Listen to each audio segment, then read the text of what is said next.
에이벨 바이오한테 원하는 것도 연간 뭐 영업이익 2천억, 알테오젠도 뭐 원하는 영업이익 뭐 4천억. 알테오젠은 근데 이건 제가 말씀드렸잖아요. 대기하고 있는 기술 수출이 10개 회사, 11개 회사인데 2천억, 4천억 이상 기록할 것이라고 예상을 하고 투자를 했는데, 그래서 저는 에이벨 바이오 같은 경우는 알테오젠 같은 경우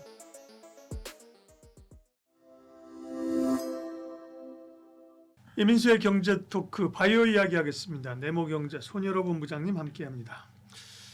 바이오는 참 못 가고 있습니다. 이 장에, 그죠? 네. 물론 못 가는 게 바이오뿐만은 아니지만 바이오가 랑 눈에 띄니까, 그죠? 네. 바이오가 못 가는 게 눈에 띄고 답답한데, 천당 때문입니까? ABL 때문입니까? 확실하게 어떤 제가 반도체나 2차 전지에 대해서 이야기 드리면은 막 어깨 막 하늘 높이 올라가면서 연전연사하고 있는데, 제약바이오 말씀드릴 때는 쪼그라드는 것이 사실입니다. 왜냐하면 어떤 우리 구독자분들께 기대감을 드릴 수 있는 뉴스가 나와가지고 이런 뉴스 있으니까 우리 버텨야 된다 이렇게 말씀드리고 싶은데 네.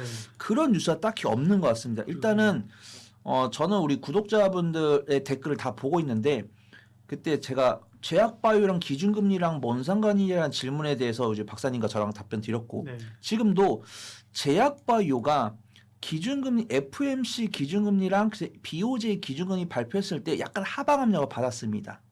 왜냐면은 기준금리 동결되면서 그 뒤에 연준 의원들의 투표 방향이라든가 그다음에 향후 연준 이제 캐비너 씨가 이제 차기 연준 의장이 돼도 나는 트럼프 대통령이 꼭두가시 아니다. 뭐 트럼프 대통령이 하라는 대로 안 하고 나는 연준의 독립성대로 갈 거다라고 했고, 이 미국과 이란 간의 이제 전쟁 나오면서 원유 유가가 이제 물가 상승 압박을 주면은 금리를 올릴 수밖에 없다.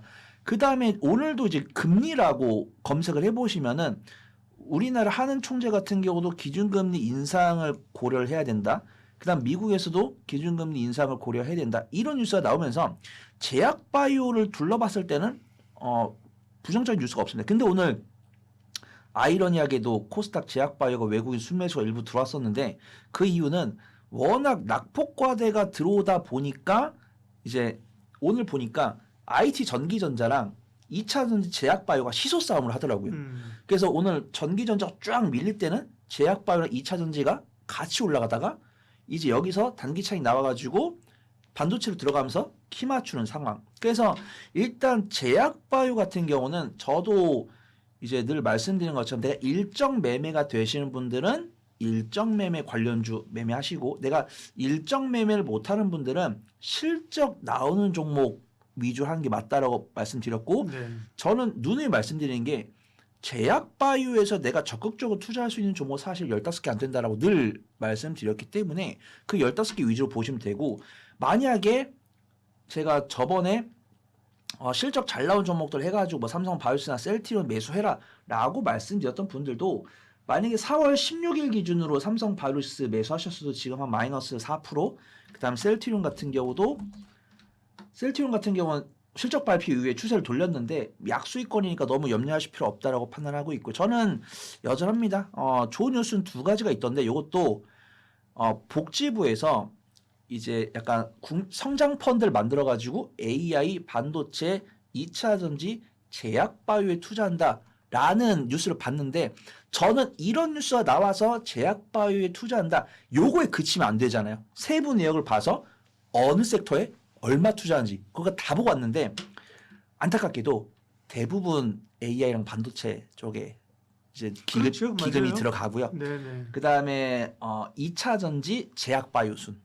그 기금 형성에서도 제약바이오를 제일 조금 지원하더라. 이런 부분도 있었고, 그나마 이제 업황 리포트가 나왔는데 글로벌 협력이 중요하다. 제약바이오 오픈 이노베이션 힘준다. 이런 제목인데 이게 뭐냐면 글로벌 빅파마랑 우리나라 빅파마, 그다음에 우리나라 오픈 이노베이션 기업, 외국 이노베이션 기업들이 협업을 하고 있다. 그래서 사례를 보면은 대웅제약이 미국의 바이오텍 기업인 제너럴 프록시미티랑 MOU 체결한 사례가 있고요.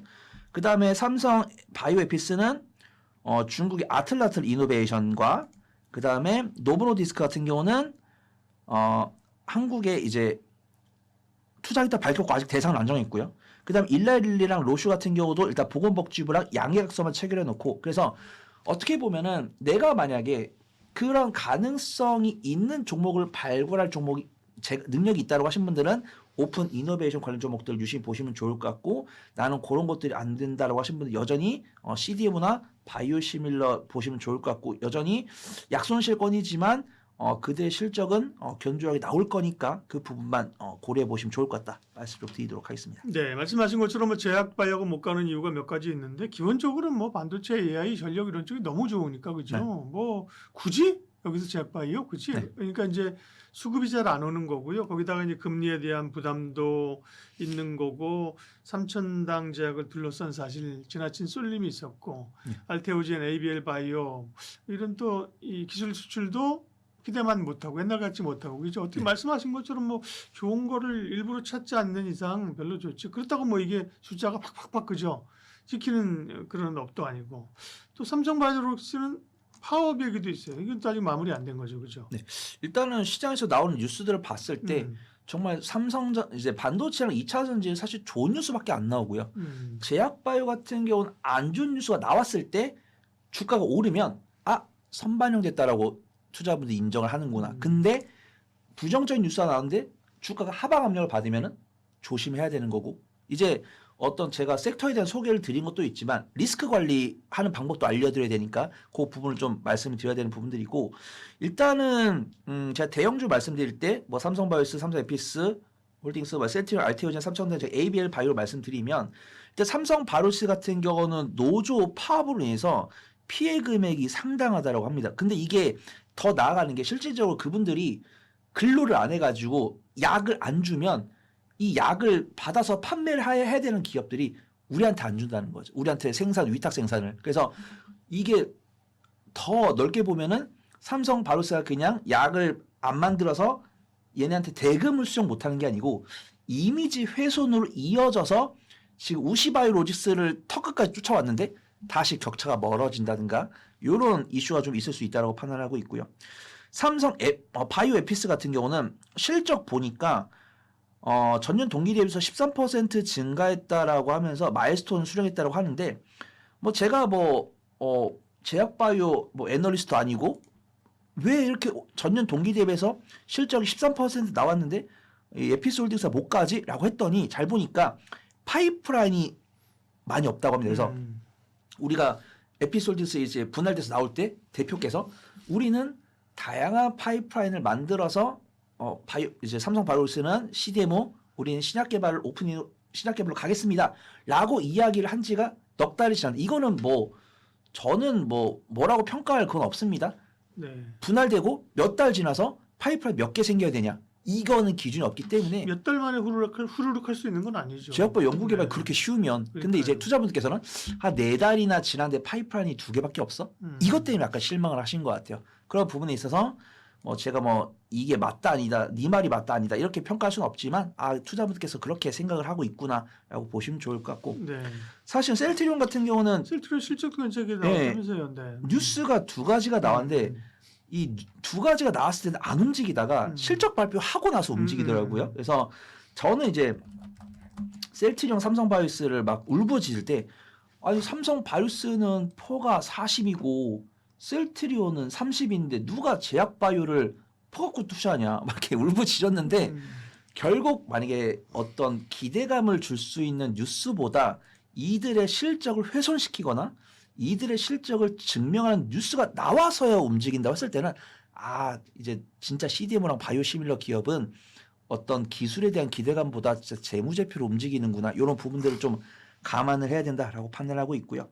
알테오젠이랑 에이벨 바이오랑 삼천대왕제약은 그런 거죠. 그냥 그들이 바라보고 있는 거에 대비해서 실적이 못 나와서 그래서 이제 에이벨 바이오한테 원하는 것도 연간 영업이익 2천억 그다음에 알테오젠도 원하는 영업이 4천억 요런 순이면 제가 봤어요. 보통 보면은 이게 공급 계약하면은 마일스톤으로 한 200억 300억 수령하니까 연간 영업이익 2천억을 채우려면은 마일스톤을 10번을 수령을 해야 되는데 마일스톤이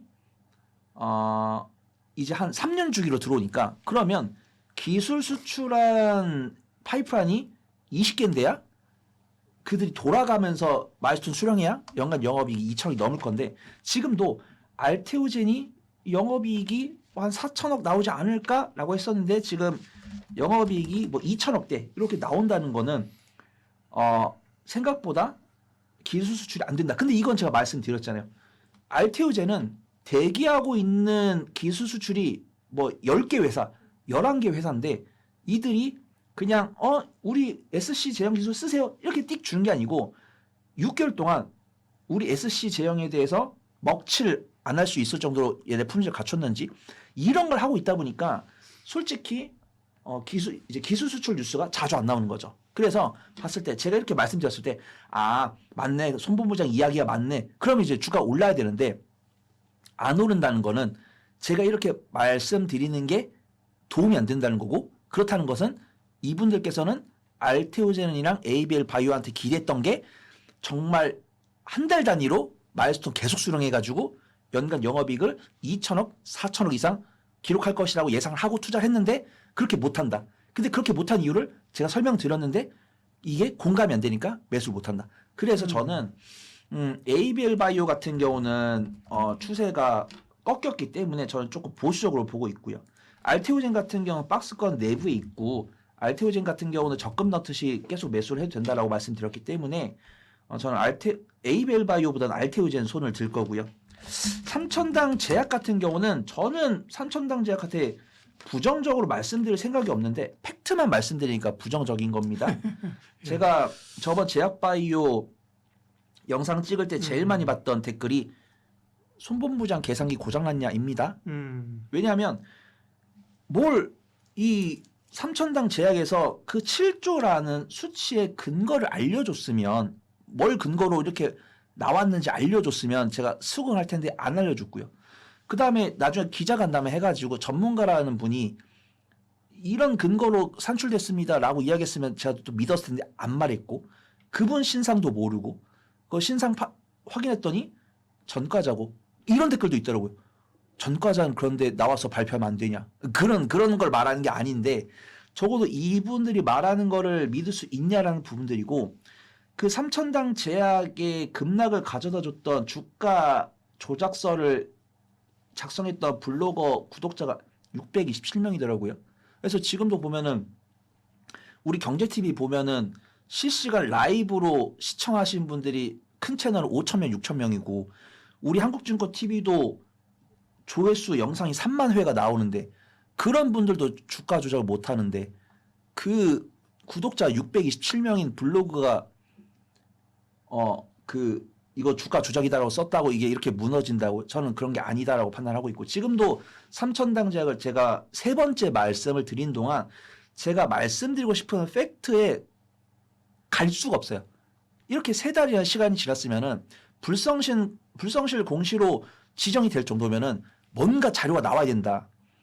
우리 아니다. 뭘로 이렇게 계산했고 우리 어떻게 할 거다. 이런 게 나와야 되는데 그런 것들이 하나도 안 나오고 있다. 그래서 지금 보면은 지금 개인 투자분들 손절하고 있고 기관 손절하고 있고 그 물량을 외국인 투자가들이 받고 있으니까 지금 이 영상을 시청하신 구독자분들이 삼천당 제약을 얼마에 갖고 계신지 몰라요. 근데 뭐 90만 원에 갖고 계신 분들이 11%, 그 다음에 80만 원과 60만 원 사이는 다행히 얇고요.